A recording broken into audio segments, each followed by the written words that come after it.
Assalamualaikum warahmatullahi wabarakatuh. Selamat datang di zona kicau Tulungagung. Saya Lutfi yang akan berbagi pengalaman mengenai cara merawat burung murai batu, tentang settingan dan rawatan burung-burung yang bermasalah. Maka dari itu, tonton videonya sampai habis agar teman-teman bisa paham dan lebih mudah dalam menerapkannya.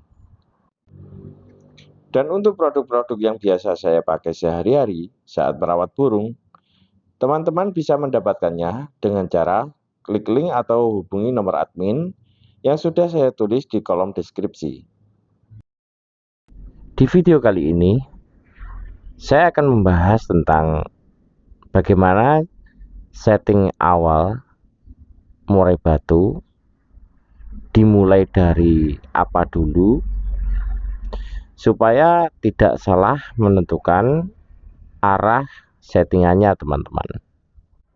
Pertama-tama, kita lihat dulu bahan yang kita beli itu apakah bahan yang masih fresh atau burung rusak yang dulunya juara tetapi akhirnya rusak, atau burung yang sedang bermasalah. Ada juga burung yang sudah setengah jadi. Nah, di semua kriteria ini nanti ada cara penanganannya sendiri-sendiri teman-teman. Burung yang masih fresh ialah burung yang belum pernah diadu sama sekali, dari pastol sampai dewasa. Nah, untuk burung yang seperti ini, pastinya burung itu belum memiliki power, belum memiliki jam terbang, karena mungkin di rumah pemilik juga cuma buat gacor-gacoran di rumah, jangkrik asal-asalan, cuma gacor saja, tidak pernah dibawa jalan-jalan. Jadi untuk jam terbang, untuk powernya itu biasanya masih belum ada teman-teman. Nah, saya pasti akan tes dulu seberapa kuat dia makan jangkrik teman-teman. Jadi saya berikan jangkrik banyak, nanti dimakan berapa. Seumpama saya kasih 15, dimakan 10. Setelah itu saya kasih 10 pagi 10 sore, seperti itu. Dan nanti kalau sudah beberapa hari, nanti porsi jangkrik itu pasti menurun teman-teman. Ini posisi burung tidak saya jemur, tidak saya embun, tidak saya apa-apakan sama sekali selama 1 minggu. Tujuannya adalah ini sebagai karantina dan agar burung itu nyaman dulu dengan tempat barunya. Jadi jangan langsung di setting yang bermacam-macam. Jadi biarkan dulu 1 minggu, kita kasih makan pagi sore saja, tetap full kerodong agar dia nyaman di tempat barunya. Kalau burung sudah nyaman, pasti dia akan cepat mendapatkan birahinya teman-teman. Setelah 1 minggu dirawat dan EF mulai menurun porsinya, yang biasanya di awal itu saya kasih 10 habis, nanti selama 1 minggu itu pasti akan mengalami penurunan. Dan ini wajar karena burung mulai terbentuk powernya, terbentuk birahinya, jadi nafsu makannya akan semakin menurun. Nah, setelah 1 minggu, gacor tidak gacor, burung tetap saya bawa jalan-jalan ke gantangan untuk mengenalkan situasi gantangan, untuk mempelajari burung di keramaian, untuk mempelajari burung di jalan. Jadi bunyi atau tidak bunyi, gacor apa belum, tetap saya bawa jalan-jalan ke gantangan. Tujuannya adalah mempelajari burung di jalan dan di lapangan. Nah, setelah pulang dari gantangan, kita lihat posisinya dulu. Jika di gantangan dia sudah mau bunyi, sudah gacor, maka nanti di rumah bisa kita mandikan kalau tidak bisa di hari itu, besoknya juga tidak apa-apa. Karena saya juga seperti itu. Pulang gantang tidak langsung saya mandikan. Saya memandikannya besoknya. Terus apabila burung di gantangan tidak bunyi, tidak ada ekspresi sama sekali, maka saya tidak memandikannya, teman-teman. Cuma untuk keesokan harinya, saya tidak mengasih EF apapun agar tubuhnya netral lagi. Setelah lusanya nanti bisa dimulai set seperti biasanya lagi. Saya juga akan menjelaskan kenapa burung ini setelah dibawa jalan-jalan ke gantangan, kenapa saya tidak memandikannya.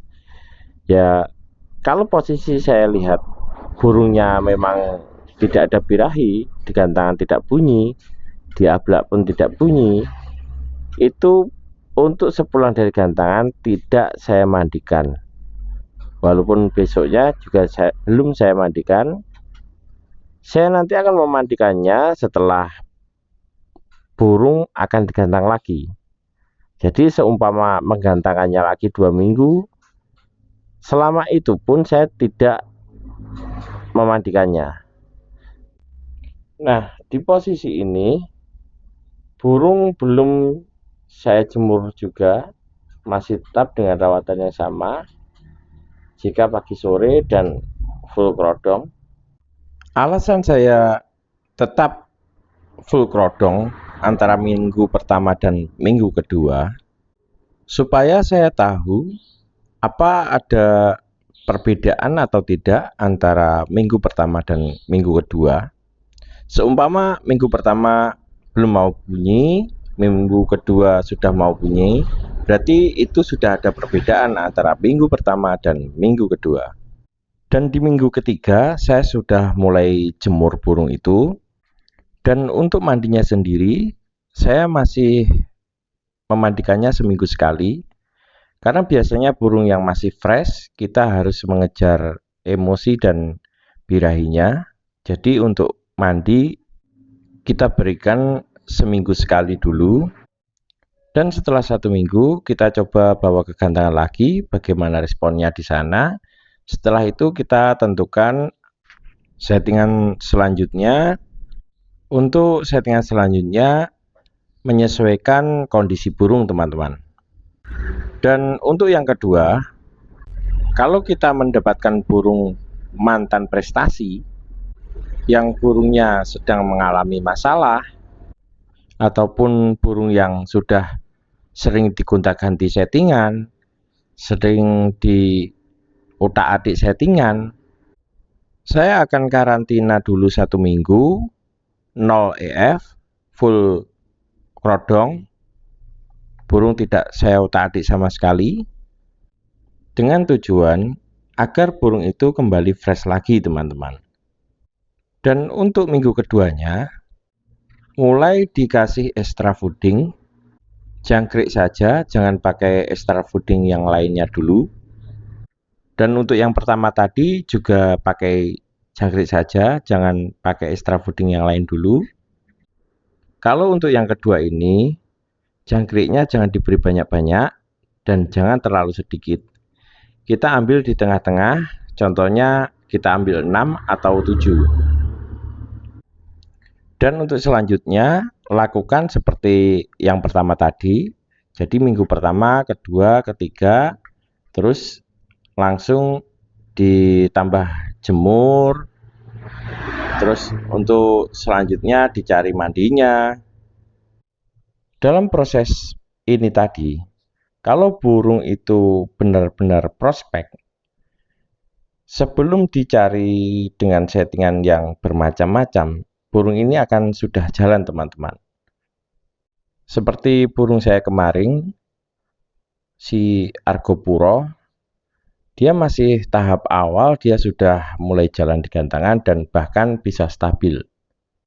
Dan kalaupun burung teman-teman di tahap awal ini belum maksimal, selanjutnya kita lakukan tahap yang kedua, yaitu tahap di mana kita mencari settingan tambahan untuk burung kita, seperti kita menambahkan EF-nya, bisa kita tambah kroto.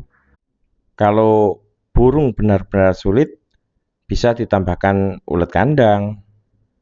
Dalam mencari set burung itu, kita cari dari yang termudah dulu, yang paling sederhana dulu.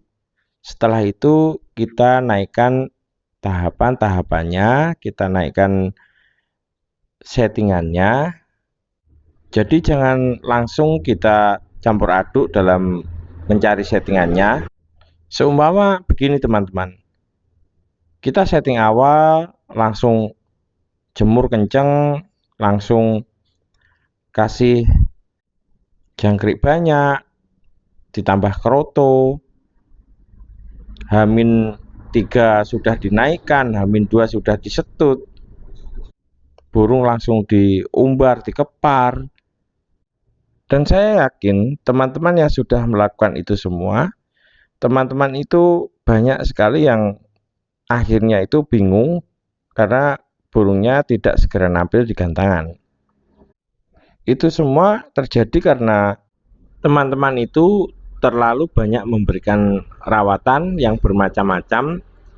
Padahal rawatan-rawatan itu ada salah satunya yang bertentangan. Dan pada akhirnya burung pun tidak segera mendapatkan birahi dan emosinya. Contohnya seperti ini teman-teman.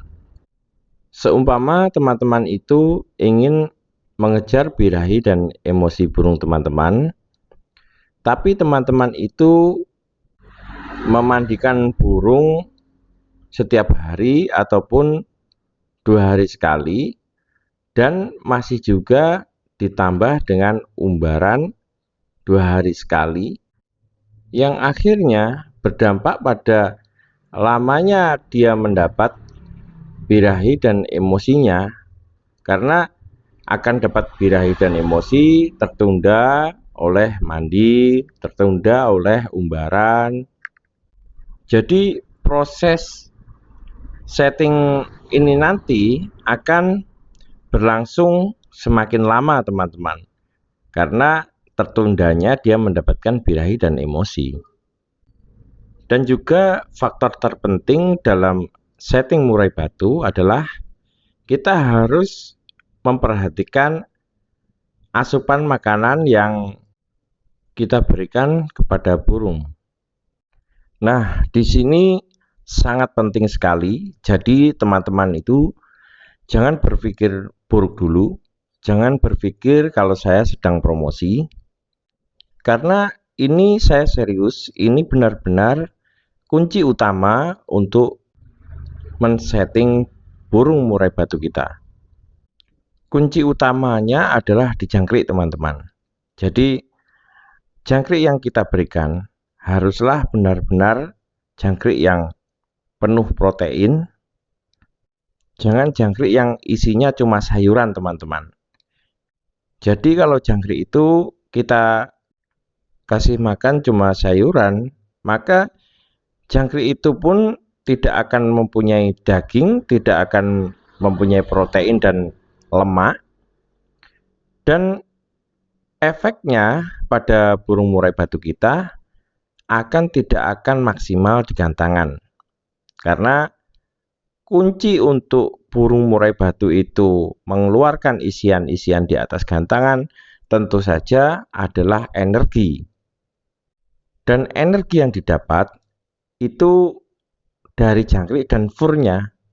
Jadi energinya itu harus seimbang. Dari fur ada karbo, dari jangkrik ada protein dan lemak.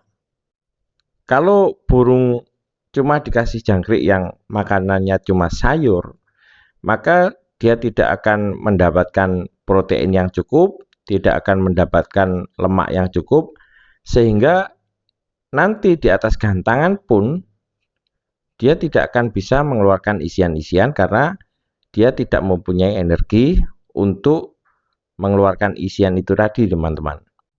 Saya memberikan contoh saja. atlet olahraga apapun, dia harus mendapatkan asupan nutrisi yang seimbang agar dia bisa maksimal saat berlaga.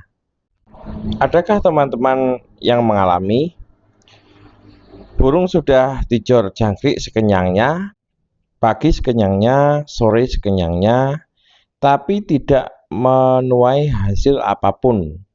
Burung tidak segera birahi, tidak punya tenaga, tidak punya emosi. Itu bisa saja terjadi karena jangkrik yang teman-teman berikan kepada burung, jangkriknya kurang berkualitas, isinya hanya sayur dan rempah-rempah. Karena banyak sekali teman-teman itu yang beranggapan jika diberi rempah-rempah seperti jahe, seperti kunyit, diberikan daun kelor, itu akan membuat burung semakin tampil bagus di atas gantangan. Tapi akhirnya tidak sesuai dengan angan-angan dari teman-teman semuanya. Nah, di sini saya akan memberikan contoh. Seumpama pelari, tiap hari diberi jamu, terus makanannya dikurangi, apakah dia akan berlari lebih cepat daripada pelari yang tercukupi nutrisinya? Nah, di sini saya tidak bermaksud promosi, karena saya juga menjual produk-produk pakan jangkrik yang saya ambil dari agen yang saya kenal. Saya sebenarnya tidak promosi itu. Teman-teman bisa ambil produk lain. Pokoknya teman-teman pilih yang bisa membuat gemuk jangkrik. Karena jangkrik itu seperti ini teman-teman. Sifat jangkrik itu dia akan terus makan setiap harinya. Jangkrik itu makanannya sangat-sangat banyak sekali teman-teman. Jadi dia terus makan terus. Nah, di sini kita bisa mengoptimalkan jangkrik itu dengan memberi makanan fur agar jangkrik itu benar-benar gemuk dan banyak proteinnya dan ada lemaknya untuk tenaga di burung kita ini tadi teman-teman. Jadi kunci dari kesuksesan kita men-setting burung salah satunya adalah di jangkrik ini teman-teman. Cukup sekian dulu dari saya, semoga bermanfaat. Assalamualaikum warahmatullahi wabarakatuh.